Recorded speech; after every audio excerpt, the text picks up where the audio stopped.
If you keep a well-stocked pantry, fridge, and freezers, you can throw together some quick and easy meals.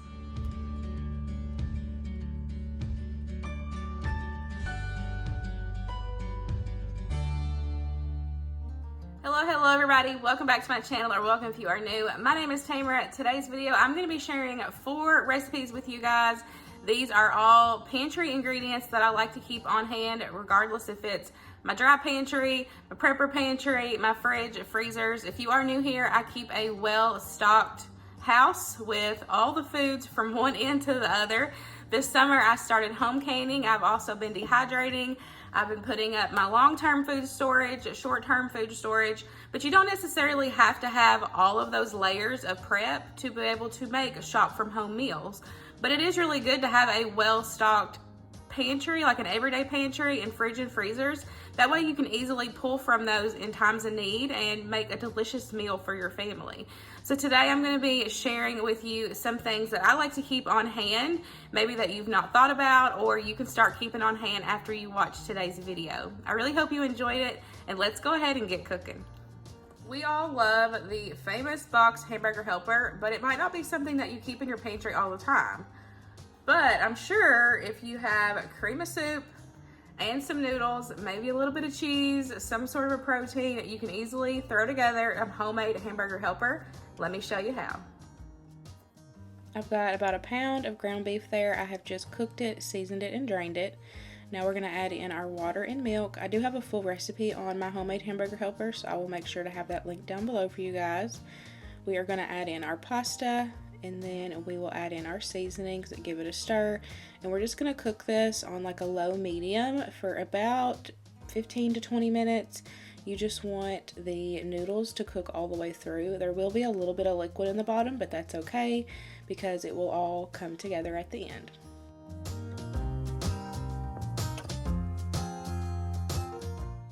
Here is what it looks like when the pasta is cooked through. As you can see, there is a little bit of liquid still left in there. Now we're going to go ahead and add in that can of cream of mushroom. And then I'm going to add in a little bit of Velveeta. Of course, that's just optional. You don't necessarily have to have Velveeta. You can use any shredded cheese, sliced cheese, whatever you might have in your fridge will work. We're going to add that in, give everything a good mix, let that cheese melt. I like to add bacon bits to mine to make it a cheeseburger hamburger helper, but bacon bits is something that I keep on hand. We buy it in bulk from Sam's Club, so it's just easy for me to throw into dishes. We served it with some peas this night, and it was time to eat. If you don't have these on hand, but you have these or these, you can still make some delicious potato soup. Let me show you. So this potato soup I definitely don't have a recipe for because we just threw it together based off what we had on hand. So I've got a couple tablespoons of butter there in my Dutch oven, and I'm going to add in some finely chopped carrots, celery, and onion. You chop yours however you want to. It's your house. That's just a personal preference. I like mine really small, especially in soups and stuff. So I'm just going to let that cook up for a few minutes, and then we will come back.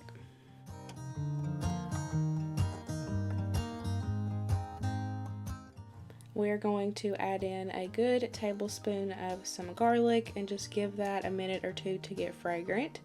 I did drain my potatoes and give them a rinse just because they're home canned and they do have some starch on them. So I just like to rinse them whenever I'm putting them into different dishes.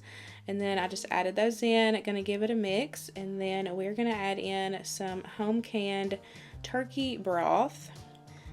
I was super excited for after Thanksgiving that I could make homemade turkey broth. I was so excited. We're going to go ahead and add that quart in, and then I am going to give it a mix. So we're just going to keep it on simmer. The potatoes are already cooked, so you just want to kind of marry the flavors together. So I just keep it low and kind of cook it on low for about 30 to 40 minutes. We are going to give it a season. Just season with your heart, which your family is going to enjoy. And this was so good. Even keeping basic ingredients on hand like flour, salt, sugar, yeast, you can easily make homemade breads, homemade biscuits, and that's going to be a nice filler to your meals that you're having to throw together. Now, if you're not like me and don't have a fully stocked pantry, like I said, that's totally okay, but it's really good to have basic ingredients. That way you can throw certain things together, especially if you are on an extreme budget.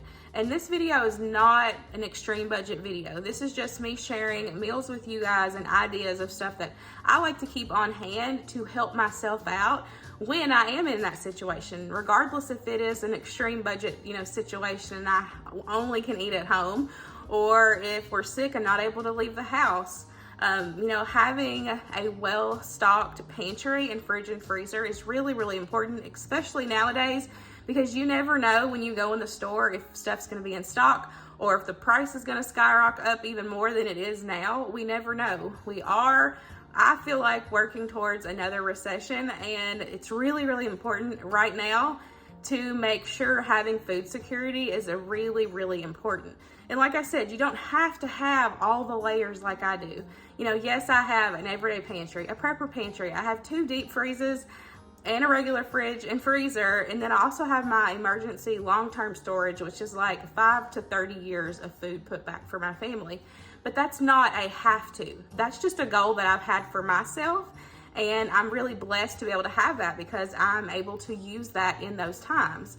But it's not a necessity. You can easily just have, a couple things put back in your pantry to be able to throw together and have some meals for your family when you really need it. To go along with our potato soup, we're going to make some quick and easy mayonnaise rolls. All this is self-rising flour, a little bit of sugar, some mayonnaise, and milk. That is it. You mix the batter up, put it in muffin tins, bake it in the oven, and they are delicious.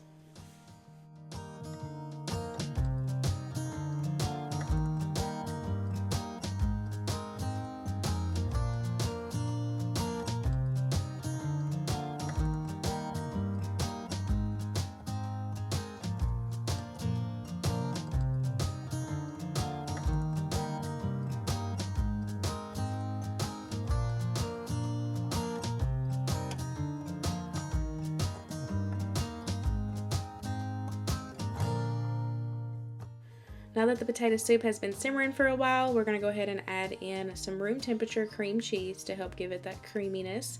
Now, if you don't have cream cheese, you can add in some regular milk, maybe some heavy cream. You can add in a can of evaporated milk. You could even do like a can of cream soup, just something to help give it that little bit of creaminess. Now, you might have to add in a little bit of a cornstarch slurry, but that would just be, up to the consistency that you're looking for your potato soup.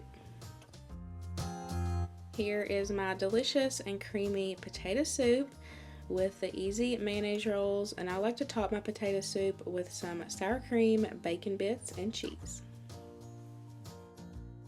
The next 2 recipes, we are going to go through the freezer and the pantries and pull some ingredients together and make some delicious meals. We are going to make some Salisbury steaks. I had found some marked down hamburger patties at Walmart, and I just threw them in the freezer to have for later on. So I pulled those out, thawed them out. We're going to do a quick and easy Salisbury steak using those. I also had some mac and cheese and some cans of carrots in the pantry to pull out to go as side dishes. And then I had some mushrooms that definitely needed to be used up, and then an onion. That's going to go in our sauce with the golden mushroom soup. So I'm going to go ahead and cook up my onions and mushrooms with a little bit of salt and pepper first.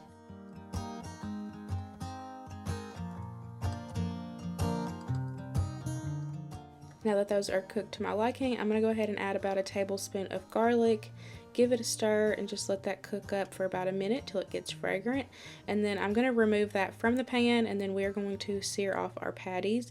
I did season those. I'm not cooking them all the way through. They will finish in the gravy, but I'm just giving them some color on both sides.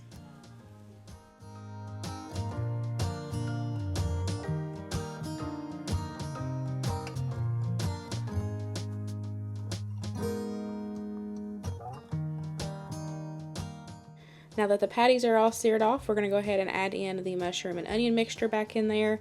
We're going to add in our can of golden mushroom soup. Now, of course, you just use whatever cream soup you have on hand. That's totally going to be fine.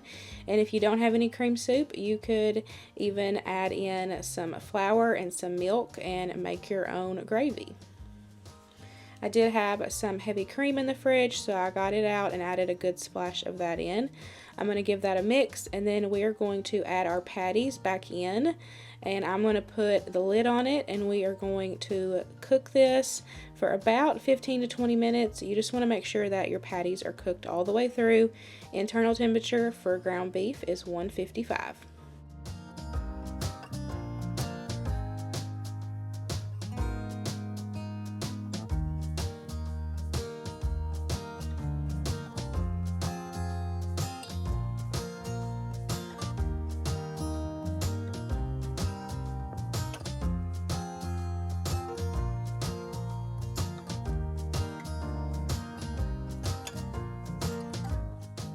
So I realized that you can't have Salisbury steak without mashed potatoes, which I didn't have time to make regular mashed potatoes. So I went down in my emergency long-term pantry and pulled out a bag of my instant potatoes, and I'm so glad that I had those down there. So we've got our macaroni, we've got our sweet carrots, our Salisbury steak with gravy, and you guys, that was so good with the golden mushroom soup. It was something different and it gave it really good flavor. We have got our instant potatoes, and dinner was done. It was so good, and I loved that I threw all of these ingredients together and made a delicious meal. In my opinion, breakfast is the ultimate shop from home meal because you can literally throw together anything. If it's scrambled eggs and biscuits, or breakfast casserole, or toad in a hole, like there is so many options for breakfast for quick and easy shop from home meals. So for this one, I'm doing a tater tot breakfast casserole, so let me show you how I put it together. In the bottom of my baking pan, I'm going to go ahead and add in a decent layer of my tater tots.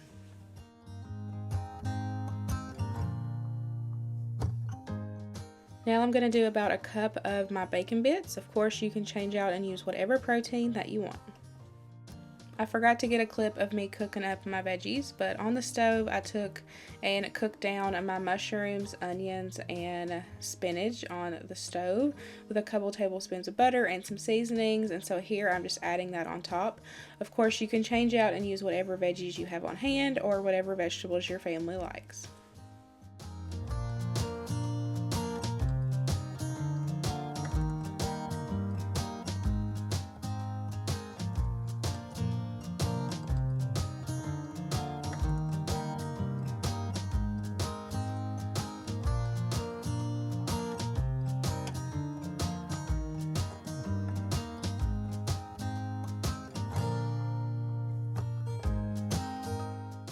Now we're just going to add on our seasoned egg mixture. I try to get it as even as I can. I top it with some cheese, and I'm going to put this in a 350-degree oven for about 35 to 40 minutes. The tater tots do take quite a bit of time, but you guys, this was so good. Having a fully stocked pantry, fridge, and freezer, you can make some pretty delicious meals for your family. I hope today's video gave you some new meal inspiration and some motivation to stock your pantry. It is a must-have right now, even if it's just a few things that you can throw together, some quick and easy meals. I really hope you guys enjoyed today's video, and I will see you in the next one.